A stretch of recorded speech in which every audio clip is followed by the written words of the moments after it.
Hello students. आज इस video में हम वक्रता के कुछ एग्जाम्पल्स पर चर्चा करेंगे। कुछ एग्जाम्पल्स को समझेंगे कि किसी वक्र की वक्रता किस प्रकार ज्ञात करते हैं, या वक्रता आर और थीटा या फाई के बदले कोई अगर हमें संबंध दे रखा होता है तो उस संबंध को सिद्ध कैसे करेंगे, ये आज हम यहाँ देखेंगे। फर्स्ट एग्जाम्पल आपको दे रखा है, यदि किसी वक्र की वक्रता त्रिज्या, ध्यान दीजिए वक्रता त्रिज्या को रो से रिप्रेजेंट करते हैं, तो वक्रता त्रिज्या रो है तथा tan phi equals to r d theta upon d r, ये होता भी है। हमने कुछ उस विशेष फॉर्मूले लिखे थे, उसमें ये भी लिखा था हमने, ये है। तो सिद्ध कीजिए, जो कि आपको दे रखा है, तो सिद्ध कीजिए कि r upon rho equals to sine phi into 1 plus d phi upon d theta, ये हमें सिद्ध करना है और आपको कुछ आगे रिलेशन दे रखा है। ठीक है, अब सॉल्यूशन कर रहे हैं तो सबसे पहले आपको क्या दे रखा, given that tan phi equals to r d theta upon d r. ठीक है, and we know that psi equals to होता है फाई प्लस थीटा या theta plus phi.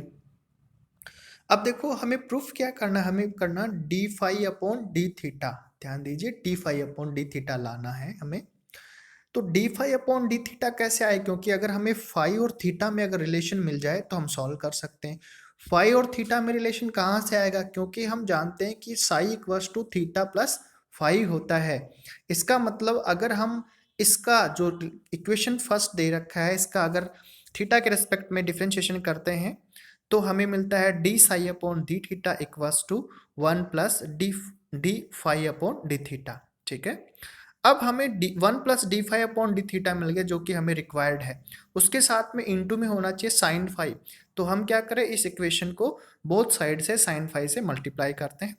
Both side से साइन फाई से मल्टीप्लाई करने पे sine phi equals to d psi upon d theta equals to sine phi into 1 plus d phi upon d theta, equation number 2। ठीक है, अब आप क्या कीजिए, अब ये आपको इक्वेशन नंबर 2 में जो रिक्वायर्ड था वो उसका आरएचएस पार्ट आपको मिल गया।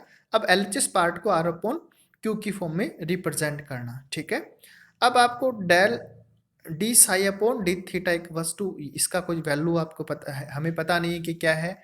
साइन फाई का भी हमें पता नहीं, तो हम साइन फाई को लिखें। साइन फाई इक्वल्स टू क्या होता है, are d theta upon d S होता है। याद रखिए हमने पहले लिखा है इसको, जो हमारे कुछ पहले वाले वीडियोज है उसमें देखिए। साइन फाई इक्वल्स टू होता है are d theta upon d S होता है। तो साइन फाई की जगह आप रखिए are d theta upon d S into हो जाएगा D psi upon d theta. D psi upon d theta हो गया, और उस उधर आपका चल रहा है are d theta upon d S. तो आपको मिलता है यहाँ से सिंप्लीफाई करने से इक्वेशन सेकंड को के एल एच एस पार्ट को अगर आप सिंप्लीफाई करते हैं तो आपको यहाँ से मिलता है r into d psi upon d s equals to sine phi into 1 plus d phi upon d theta. अब आप क्या कीजिए, आर जो है आर आप सेम रखिए, d psi upon d s को आप क्या रखें, इसको कर सकते हैं, क्योंकि d s upon d psi आपके पास क्या होता है, d s upon d psi तो रो होता है, तो d psi upon d s क्या हो जाएगा आपके पास 1 अपॉन रो। तो r into 1 upon rho equals to sine phi into 1 plus d phi upon d theta. ठीक है, d psi upon d s equals to 1 upon rho, जो कि हम पहले बता चुके हैं इसके बारे में। तो ये आपका रिक्वायर्ड सॉल्यूशन है, वो आपको मिल गया। इसी प्रकार से कोऑर्डिनेट का नैच समीकरण क्या होता है, कोऑर्डिनेट का जो नैच समीकरण होता है एस और साई में एक रिलेशन होता है। रैच समीकरण का मतलब यही होता है। तो एस और साई में आपको एक रिलेशन मिलेगा, आपको दे रखा है कोऑर्डिनेट का equation s equals to 4 sine 1 upon 3 psi minus pi by 2। तो यहाँ से मिलता है d s upon d psi equals to 4a cos of 1 upon 3 psi minus pi by 2 into 1 upon 3। D s upon d psi equals to 4a upon 3 cos of 1 upon 3 into d psi minus 1 by 2 sine minus pi by 2। आप इसको simplify करें, d s upon d psi तो होता है rho equals to 4 upon 3 cos of 1 upon 3 into, देखो आपको cos of psi minus pi by 2 upon 3 आपको मिलता है यहाँ से।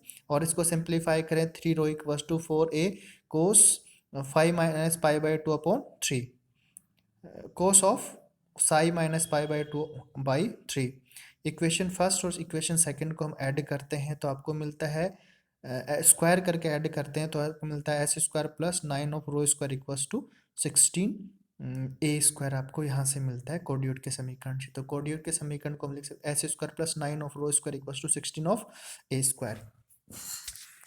नेक्स्ट दूसरा एग्जाम्पल अगर हम देखना चाहें, तीसरा सिमिलर एग्जाम्पल है जो मैंने यहाँ भी नोट नहीं किया क्योंकि सिमिलर एग्जाम्पल आप इसी आधार पर उसको सॉल्व कर सकते हैं।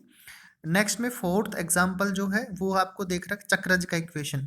चक्रज का इक्वेशन, चक्रज होता है एक सर्पिल चक्रज उस टाइप से होता है कि जब एक स्ट्रेट लाइन पे जो सिक्का होता है, सिक्का अगर एक स्ट्रेट लाइन पे होता है, समतल पे होता है, और वो क्या करता है, अगर हम उस पर एक पॉइंट नोट करते हैं और फिर उसको हम क्या करते हैं उसी रेडियस में घुमाते हैं तो एक जो आकृति बनती है वो चक्रज होता है। ठीक है, घुमाया फिर वापस को उसको घुमाते हैं, वापस घुमाते हैं तो एक आकृति जो बनती है वो चक्रज होती है। इसको हम और भी आगे एग्जांपल्स में देखेंगे उसकी आकृति चक्रज की कैसे बनती है। तो आपको मिल रहा है चक्रज, चक्रज का equation x equals to a theta plus sine theta, y equals to a into 1 minus cos theta. सिद्ध करना है rho equals to 4a cos theta by 2। तो आप क्या करेंगे, रो फाइंड करना है तो आपको क्या करना है, ये तो किसी कौन सा इक्वेशन है, पैरामीट्रिक इक्वेशन है। एक्स और थीटा में संबंध है, वाई एंड थीटा में संबंध है, तो पहले हम क्या करेंगे, इक्वेशन को पहचान देखने से पता लग रहा है कि it is a parametric equation. अब ये पैरामीट्रिक इक्वेशन है तो आप क्या करें, एक्स का और वाई का थीटा के रेस्पेक्ट में आप क्या करें, डिफ्रेंशिएशन करें और first derivative and second derivative find कीजिए। First and second derivative find करने के बाद आपको क्या करना है, जो हमारे पास रोमन मीन्स होता है वक्रता तिरछा, वक्रता तिरछा ज्ञात करने का जो स्टैंडर्ड मेथड उसको आप लीजिए।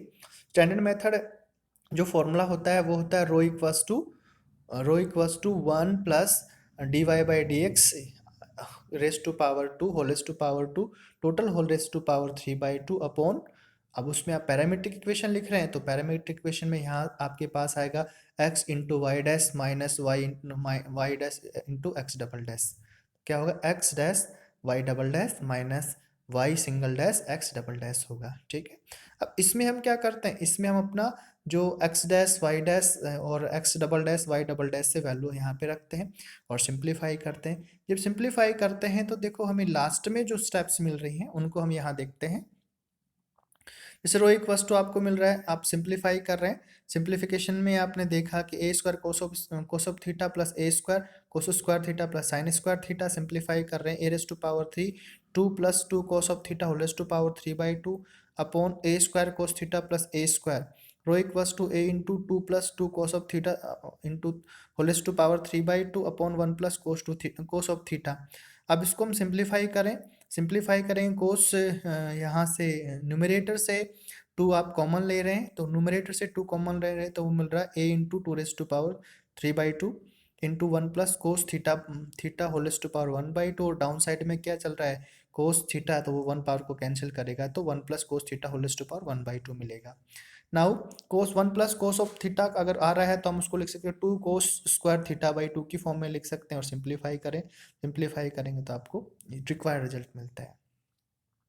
ऐसे ही एस्ट्रॉइड का equation x raise to power अगर हम कार्टेशियन फॉर्म में लेते हैं तो मिलेगा आपको इक्वेशन मिलता है x raise to power 2/3 plus y raise to power 2/3 equals to a raise to power 2/3। अब हम क्या करें, आप एस्ट्रॉइड के लिए सिंप्लीफाई कर रहे हैं तो देखो इक्वेशंस यहाँ मैंने एग्जांपल सॉल्व करके दिखाया, रिक्वायर्ड क्या है वो आप बुक से देखना। आपको मिल रहा है 2/3 x raise to power minus 1/3 plus 2/3 y raise to power minus 1/3 d y by d x equals to 0।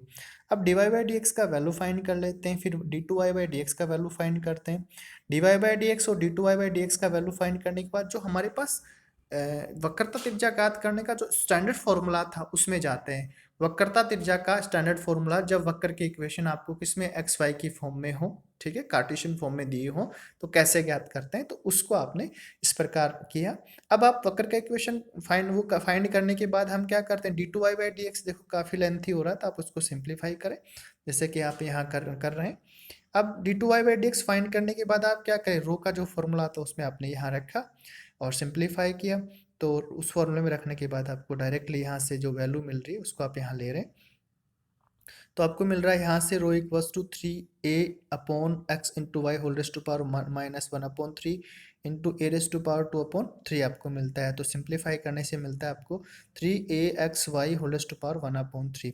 वक्र ए के किसी बिंदु पर, बिंदु आपका है एक्स वाई पर, वक्र का समीकरण क्या रहेगा उसको लेते हैं। वक्र की जो स्पर्श रेखा है उसका समीकरण क्या रहेगा, y minus capital y minus small y equals to dy by d x into x minus capital x minus small x. अब dy बाई डी एक्स की वैल्यू हम वहाँ से रखते हैं और इस इक्वेशन को सिंप्लीफाई करते हैं तो आपको क्या मिलता है, मूल बिंदु से वक्र पर डाले गए लंब की लंबाई ज्ञात करें। तो मूल बिंदु से वक्र पर डाले गए लंब ज्ञात करने के लिए हमारे पास फॉर्मूला होता है स्मॉल पी इक्वल्स टू, आप क्या करेंगे, देखो हम सिंप्लीफाई करें अपने क्वेश्चन को, तो x का जो कोफिशिएंट है, x जो आपके पास कैपिटल x है, आप मूल बिंदु से डाल रहे हैं तो कैपिटल x की जगह 0 रखें, कैपिटल y की जगह आप 0 रखें, और उसके बाद में जो आपके पास x इंटू वाई और y इंटू एक्स का जो एक और टर्म मिल रही है उसको आप यहाँ लिखें और उसको सिंप्लीफाई कर लें। जब आप उसको सिंप्लीफाई करेंगे इस इक्वेशन को तो आपको यहाँ से मिलेगा -x into y whole raise to power 1/3 small p equals to into a raise to power 2/3 upon root of x raise to power 2/3 plus y raise to power 2/3। यहाँ हम इस इक्वेशन को गिवन से अगर कंपेयर करते हैं तो x Y में एक रिलेशन मिलता है, साथ में ए न्यूमरेटर और डिनोमिनेटर से सिंप्लीफाई होता है। तो हम उसके आधार पर लिख सकते हैं rho equals to x into y whole raise to power 1/3 और x into y whole raise to power 1/3 x, ये इसका वैल्यू था, ये वैल्यू किसका आया था हमारे पास, तो इसको हम ऊपर जाके देखते हैं कि पी इक्वल्स टू हमें क्या मिल रहा है। आगे चलते हैं, यहाँ से आपको मिल रहा था कि rho equals to 3x into y, ये मिल रहा है x into y x into y whole raise to power 1/3 की जगह स्मॉल p, तो आपको मिलता है rho equals to 3 into small p। ये आपका रिक्वायर्ड रिजल्ट है। तो इसी प्रकार से हमारे पास सॉल्यूशन किस प्रकार से करना है, हमें देखना है कि गिवन इक्वेशन कार्टेशियन फॉर्म में है, पैरामीट्रिक फॉर्म में है, पोलर फॉर्म में है, और उसके आधार पर हमें फाइंड क्या करना है। हमें अधिकांश से हर क्वेश्चन में रो फाइंड करना होता है। तो रो फाइंड करने का सबसे इजी और आसान तरीका यही होता है कि हम फॉर्मूला जो होता है ना हमारा, फॉर्मूला अप्लाई करते हैं। अगर हम फॉर्मूला अप्लाई करेंगे तो उससे हमारा क्वेश्चन सॉल्व हो जाएगा।